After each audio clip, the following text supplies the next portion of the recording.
we looked at design thinking with economics and globalization. Yes. We looked at like what is economics and globalization, and we really looked at the journey of the Silk Road. As we looked at some of what we needed to incorporate into this unit, it really kind of came apparent that the design thinking process and understanding like, hey, where have we came from to where we are now, and where are we going to be going is a really cool and like really interactive environment for students to learn. What happened was this STEM teacher came on and he actually did a lesson on design thinking for our students, and we co-taught a lesson with him. And then during that lesson, we saw how like this could be applied to the TDU that we are currently in, and the students really had like a natural and organic way to go about it. So they took a concept that they learned in another class, and we were able to actually implement it into our classrooms as well.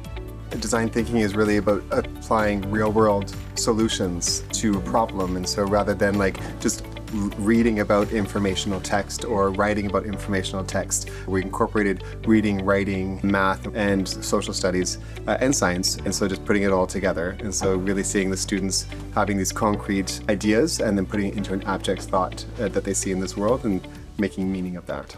The Sustainable Development Goal is a goal the United Nations made, and then it's some goals to help people make the world better. We learned about number 13, which is climate action, because air pollution might make the climate hotter and maybe even colder. If we don't get good air, we can die. This project idea comes from Mr. B because our thinking was to stick coffee filters together and then get out microplastics.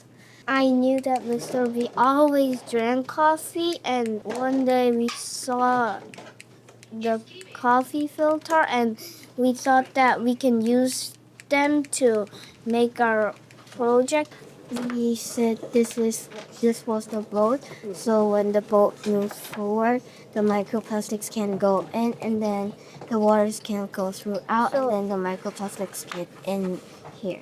So it was like this, but then microplastics are not this small, like small but not this small, so we decided to turn it this way. It's really exciting to see the students' enthusiasm and to really open up opportunities for them that they maybe not thought existed before, and that design thinking process really challenged them in a way that we're able to kind of open up their minds and to explore different options that they never thought possible.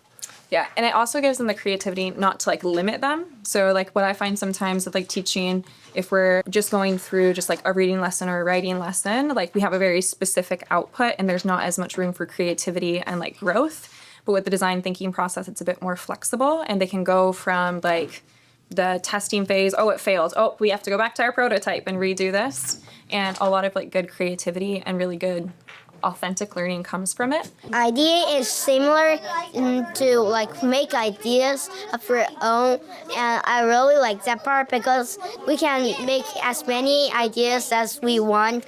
So I made some crazy ideas. I made this first, and it's a Rubik car, and I put all the things I can think about on it, and it's super crazy. I made things like a solar panel bar and a fan, so it can like get the clean air and then move without gas. I find that reflection makes like a longer lasting impact for them. It really helped the students internalize what they've done and also be able to share it with others. During this unit, we made a targeted goal of trying to reflect after they had their time to make their prototypes. So after the lesson, they went through and they had to think about like, did they do a great job as a group member? How did this relate to their learning? But by even having that in the lessons, I'm finding that they're making more meaning out of this, and they're making more connections between what's happening in class and what's happening in other classes as well. So the reflection is really helping them internalize it.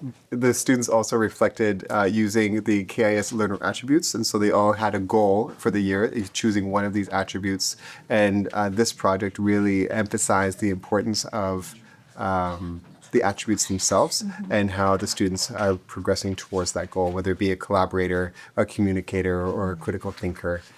there's lots of different ways that the students have then reflected on their learning. Some steps in the design thinking process is emphasize, define, and ideate, prototype, and test, and implement, and take action. My favorite part is test and prototype because we get in prototype we get to like make like our thinking, and we could test our product, and then we can go back. You can teach the design process to other people by telling them the steps and what you do in those steps. The outcome of this unit has always been the same, where it's been a project that the students will then present their learning. And I think that throughout this, we have then started to define what was that learning. Because I was reflecting on it as well as you were, is like I was learning alongside the students.